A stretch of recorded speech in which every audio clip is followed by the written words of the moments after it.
بسم اللہ الرحمن الرحیم اعوذ باللہ من الشیطان الرجیم بسم اللہ الرحمن الرحیم الحمد للہ رب العالمین الرحمن الرحیم۔ ہمارا سبق الرحمن الرحیم تک پہنچا تھا۔ الرحمن بڑا مہربان، الرحیم نہایت رحم کرنے والا ہے۔ یہ دونوں لفظ یہ مبالغے کے لفظ ہیں۔ مبالغہ کہتے ہیں کوئی چیز اتنی زیادہ ہو جائے کہ وہ برتن سے باہر آنے لگے، اسے مبالغہ کہتے ہیں۔ بڑھ جانا، بلاغ کہتے ہیں پہنچنا، مبالغہ حد سے زیادہ پہنچا ہوا، یعنی اللہ تعالیٰ کی رحمت یہ ٹھاٹھے مارتا ہوا سمندر ہے، اور اللہ کی رحمت یہ دنیا میں کفار اور مسلمان دونوں کے لیے ہے۔ بلکہ ایک بڑی خوبصورت حدیث اس معنی پر شاہد ہے، وہ یہ ہے کہ نبی کریم صلی اللہ علیہ وسلم نے فرمایا کہ جب نیک بندہ اللہ سے دعا مانگتا ہے تو اللہ تعالیٰ کہتے ہیں لا تعجل بھی، فرشتوں اسے نہ دینا۔ اور اسی اسنا میں اگر ایک فاسق آدمی دعا مانگتا ہے تو اللہ تعالیٰ فرشتوں سے کہتے ہیں عجل بھی، جلدی گو، جلدی دو۔ فرشتے کہنے لگے اللہ تعالیٰ یہ کیا معاجرہ ہے کہ جو نیک آدمی ہے اسے آپ کہہ رہے ہیں کہ نہ دو، اور جو فاسق فاجر گناہگار ہے آپ کہہ رہے ہیں دے دو، تو یہ معاملہ الٹ نظر آ رہا ہے۔ تو اللہ تعالیٰ کہتے ہیں کہ جب ایک نیک آدمی مجھ سے مانگتا ہے تو مجھے بڑا خوبصورت لگتا ہے، تو میں کہتا ہوں اسے میرے در پہ رہنے دو، شاید چیز لے کے واپس نہ آئے، تو اسے میرے در پر ہی رہنے دو، مانگتے رہنے دو۔ اور جب کوئی فاسق فاجر آدمی مانگتا ہے تو مجھے انتہا کا وہ برا لگتا ہے، تو میں اسے کہتا ہوں اسے میرے دربار سے ہٹاؤ، دفع کرو اسے۔ تو یہ رحمت ہے۔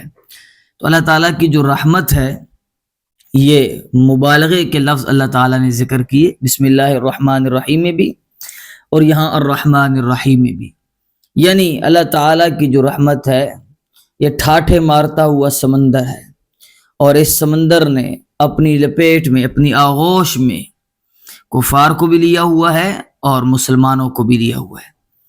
پھر الرحمن الرحیم دونوں معنی کے اعتبار سے الگ الگ ہیں۔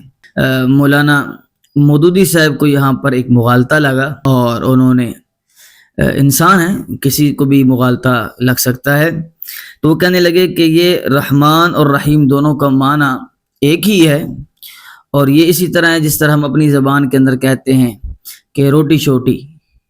اب یہ شوٹی ہے یہ بے معنی ہے، تو ہم روٹی کے ساتھ تکرار کرتے ہیں اس معنی الفاظ کے اندر خوبصورتی پیدا کرنے کے لیے، معنی کے اندر خوبصورتی پیدا کرنے کے لیے۔ پانی وانی پیا ہے تو وانی جو ہے یہ بے معنی ہے، لیکن یہ پانی کے ہی تابع ہو کے، پانی کے ہی ساتھ مل کے اس کا معنی بن جاتا ہے۔ سمجھ آ جاتی ہے کہ یار پانی کے ساتھ وانی لگایا ہے تو یہ پانی کا تکرار اور پانی کا تسلسل ذکر کر رہے ہیں۔ اس طرح اردو میں بہت سارے الفاظ ہم ذکر کرتے ہیں۔ تو کہنے لگے کہ رحیم بھی بس اسی طرح آیا ہے، جس طرح روٹی شوٹی پانی وانی، اس طرح رحمان الرحیم ہے، لیکن نہیں، قرآن پاک کا کوئی لفظ بھی ایسا نہیں ہے جو بے معنی ہو، بے مقصد ہو۔ یہ قرآن پاک کا اعجاز ہے، بھائی یہ اللہ کا کلام ہے، اور کلام الملوک ہی ملوک الکلام، بادشاہوں کا کلام، بادشاہوں کی باتیں بھی بڑی اعلیٰ ہوا کرتی ہیں۔ بے معنی بے مقصد فضول لا یعنی باتیں کرنا یہ عام لوگوں کا شیوا ہے۔ بادشاہ اور بڑے لوگ ایسے کام نہیں کرتے، چاہے جائے کہ وہ پاکستان کے حکمران ہوں، تو بڑے لوگ یہ کام نہیں کرتے۔ اور پھر اللہ وہ تو بادشاہوں کا بھی بادشاہ ہے، تو اللہ تعالیٰ نے قرآن پاک میں کوئی لفظ ایسا ذکر نہیں کیا کہ جو جس کا معنی نہ ہو، جو فضول ہو، جو لا یعنی بے مقصد ہو، اور صرف تسلسل کے لیے ذکر کیا ہو، نہیں، ایسا نہیں ہے۔ قرآن پاک میں ہر لفظ جو ہے وہ بامعنی ہے۔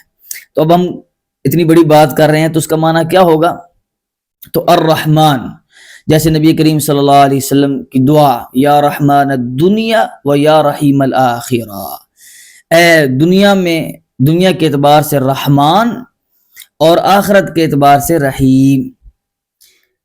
مطلب نبی کریم صلی اللہ علیہ وسلم نے رحمت کو دو حصوں میں تقسیم کر دیا، رحمان کو دنیا کے ساتھ معلق کر دیا اور رحیم کو آخرت کے ساتھ معلق کر دیا۔ تو رحمان جو ہے، یہ جو رحمت ہے رحمان کی، یہ دنیا میں ہے، اور دنیا میں کفار کے لیے بھی ہے، مسلمانوں کے لیے بھی ہے، جانوروں کے لیے بھی ہے، ہر ایک کے لیے رحمت ہے۔ اور جو آخرت میں رحمت ہوگی رحیم الآخرہ، وہ صرف اہل ایمان کے لیے ہوگی، انبیاء، صالحین، شہداء کے لیے ہوگی، اہل ایمان کے لیے ہوگی۔ تو یہاں رحمت کا فرق آ گیا۔ ہاں، یہ ہماری زبان کا فالٹ ہے، ہماری زبان کی کمی ہے کہ ہمارے پاس الفاظ کا اتنا زیادہ ذخیرہ نہیں ہے کہ ہم رحمان کے لیے الگ لفظ وضع کریں اور رحیم کے لیے الگ وضع کریں۔ تو یہ ہماری زبان کا فالٹ ہے، نہ کہ قرآن پاک کا، کہ جس کے اندر بے معنی اور لا یعنی الفاظ ذکر ہوتے ہیں۔ تو معلوم ہوا کہ رحمان یہ اس کے اندر عموم ہے، سب کے شامل ہے، اور رحیم جو ہے اس کے اندر خصوص ہے، یہ آخرت میں صرف اہل ایمان کے ساتھ خاص ہوگی۔ یہ میں نے پہلا رحمان اور رحیم کے درمیان فرق جو ہے وہ آپ کے سامنے واضح کر دیا، اور اس پر قرآن پاک کی آیت بھی شاہد ہے، وَكَانَ بِالْمُؤْمِنِينَ رَحِيمًا۔ اللہ تعالیٰ کی جو رحیم والی صفت ہے وہ صرف اور صرف اہل ایمان کے ساتھ خاص ہے۔ وَكَانَ بِالْمُؤْمِنِينَ رَحِيمًا، اللہ اہل ایمان کے ساتھ رحمت کرنے والا رحیم ہے۔ اور جہاں رحمان کا لفظ ہوگا وہ عموم ہوگا، وہ سب کے لیے، وہ یہ پہلا فرق ہو گیا۔ اور دوسرا فرق بڑا خوبصورت ہے، وہ یہ ہے کہ رحمان کے اندر جو رحمت ہے یہ والد والی رحمت ہے، مثال کے طور پہ، اور جو رحیم ہے اس کے اندر رحمت والدہ والی ہے۔ کیسے؟ کہ والد چاہتا ہے کہ میرا بیٹا فی الوقت ابھی دشواری میں رہے، مشکل میں رہے، تکلیفیں کاٹے، لیکن آنے والا اس کا جو مستقبل ہے وہ روشن ہو، اس کی اچھی جاب ہو، پڑھے گا، اچھی جاب کرے گا، لوفریاں نہیں کرے گا، اسکول ٹائم پہ جائے گا، مدرسہ ٹائم پہ جائے گا، تو اس کا مستقبل روشن ہوگا۔ یہ والد کی رحمت ہے، یعنی وہ بھی چاہ رہا ہے کہ رحمت ہو، لیکن وہ فی الوقت سختی کرتا ہے تاکہ بچہ مستقبل کے لیے تیار ہو جائے۔ اور والدہ کی جو رحمت ہے وہ رحیم والی، وہ کیا ہے کہ فی الوقت میرا بچہ آرام میں رہے، مستقبل کو دیکھ لیں گے۔ اس لیے جب والد چھٹی پر مارنے لگتے ہیں تو والدہ پکڑ لیتی ہے، والدہ بچانے کے لیے آ جاتی ہے، تو بچہ کہتا ہے میں نے اسکول نہیں جانا، والدہ کہتی ہے ٹھیک ہے بیٹا آرام کر لو۔ تو والدہ کہتی ہے کہ فی الوقت بچہ آرام میں رہے، اور والد کہتا ہے اس کا مستقبل روشن ہو۔ تو اللہ تعالیٰ کی جو صفت رحمان ہے یہ مثل والد کے ہے۔ اللہ تعالیٰ کہتے ہیں دنیا میں مشقت کاٹو، رحمت اللہ کی دنیا میں بھی ہے، لیکن دنیا میں اللہ تعالیٰ علیہ ایمان پر احکام نازل کرتا ہے، حدود نازل کرتا ہے، زواجر نازل کرتا ہے، سزائیں نازل کرتا ہے۔ یہ کام کرو، فی الوقت دشواری کاٹو تاکہ آخرت تمہاری سنور جائے۔ اور رحیم آخرت کے وقت اللہ تعالیٰ آخرت کے میدان میں کہیں گے بھائی آرام کرو، آرام تمہارے لیے، آرام تمہارے لیے رحمت، اور تمہارے لیے برکتیں ہی برکتیں ہیں۔ تو یہ رحمان اور رحیم کے درمیان بنیادی طور پر فرق ہے، اور بہت سارے فرق کیے گئے۔ رحمان اسے کہتے ہیں کہ جو مانگنے پر عطا کرے، اور رحیم اسے کہتے ہیں جو بن مانگے عطا کرے۔ رحمان اسے کہتے ہیں جس سے مانگا جائے وہ عطا کرے، اور رحیم اسے کہتے ہیں کہ جس سے مانگا جائے وہ ناراض نہ ہو۔ یہ بھی فرق آ گیا ہے۔ تو بہت سارے فرق مفسرین کرام نے رحمان اور رحیم کے اندر ذکر کیے، اور جو نبی کریم صلی اللہ علیہ وسلم کی حدیث شاہد ہے وہ بہترین فرق ہے، یا رحمان الدنیا و یا رحیم الآخرہ، اے دنیا کے اعتبار سے رحمان اور آخرت کے اعتبار سے رحیم۔ یعنی دنیا کے اندر اللہ تعالیٰ کی رحمت عام ہے، کفار کو، جانوروں کو، نباتات کو، جمادات کو، اور انسانوں کو، سب کو، اہل ایمان کو، سب کو شامل ہے۔ اور جو رحیم ہے یہ قیامت کے دن صرف اور صرف اہل ایمان کے لیے اللہ تعالیٰ کی رحمت ہوگی۔ تو یہ فرق بالکل واضح ہے کہ الرحمن بڑا مہربان، الرحیم نہایت رحم کرنے والا، دونوں الفاظ میں رحمت کا معنی ہے، اور دونوں کے اندر مبالغہ کے اعتبار سے ہے، اور فرق دونوں کے اندر بالکل واضح ہے۔ اور جو ہماری تفسیر کی ترتیب چل رہی ہے کہ الحمدللہ یہ دعویٰ ہے، 3 معنی کیے تھے، تمام تعریفیں اللہ کے لیے، تمام کارسازی صفات، یعنی تمام وہ کام جو مخلوق کے بس میں نہیں وہ کام کرنے والی ذات اللہ تعالیٰ کی ہے۔ ہر کام کرنا اللہ کی ہی نصرت و عنایت سے ممکن ہے۔ تو کارسازی صفات اللہ کے لیے۔ تیسرا صفات الوہیت یعنی عبادت کی تمام اقسام اللہ کے لیے خاص ہیں، یہ دعویٰ ہے۔ الحمدللہ یہ دعویٰ ہے۔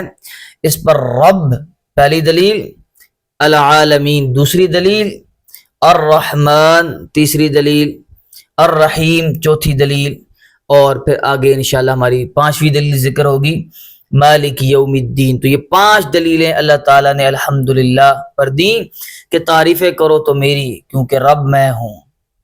عالمین کائنات کی ہر چیز میری پہچان کرانے والی ہے، اور دنیا میں رحمت کرنے والا ہوں، الرحیم آخرت میں بھی رحمت کرنے والا ہوں، اور مالک یوم الدین قیامت کے دن کا مالک بھی میں ہوں۔ لہٰذا تعریفیں کرنی ہیں، عبادت کرنی ہے، کارسازی صفات کا مالک سمجھنا ہے تو صرف مجھے ہی سمجھنا ہے۔ یہ اللہ تعالیٰ نے الحمدللہ پر دلائل ذکر کیے۔ اور جو تیسری تشریح بنے گی جوڑیں اگر تو فرمایا رب العالمین، جہانوں کا پالنے والا ہے، اور یہ جہانوں کا پالنا رب العالمین، اور یہ جہانوں کا پالنا اور تمہاری پرورش نگہداشت کرنا، رب کا معنی ہم نے کیا تھا حالاً فحالاً الی حد الکمال، درجہ بدرجہ انسان کو حد کمال تک پہنچانا، یہ میری مجبوری نہ سمجھنا۔ الرحمن الرحیم، یہ میری رحمت ہے، یہ میری عنایت ہے، یہ مجبوری نہیں ہے۔ تو یہ رب کے ساتھ تسلسل بھی ہو گئی۔ تیسری بڑی خوبصورت تشریح بن گئی کہ یہ جو پالنا ہے جہانوں کو، جہان کی نگہداشت کرنی ہے، جہان کی حفاظت کرنی ہے، اور جس کو جس وقت جس چیز کی ضرورت ہے وہ ضرورت پوری کرنی ہے، یہ میری مجبوری نہ سمجھنا۔ الرحمن، یہ تو میری رحمت ہے کہ میں اپنی رحمت سے تمہیں پال رہا ہوں، تمہاری پرورش کر رہا ہوں، اور اس جہان کا جو سارا نظام ہے اس کی نگہداشت کر رہا ہوں، اس کو تہو بالا نہیں کر رہا، یہ میری رحمت کی علامت ہے۔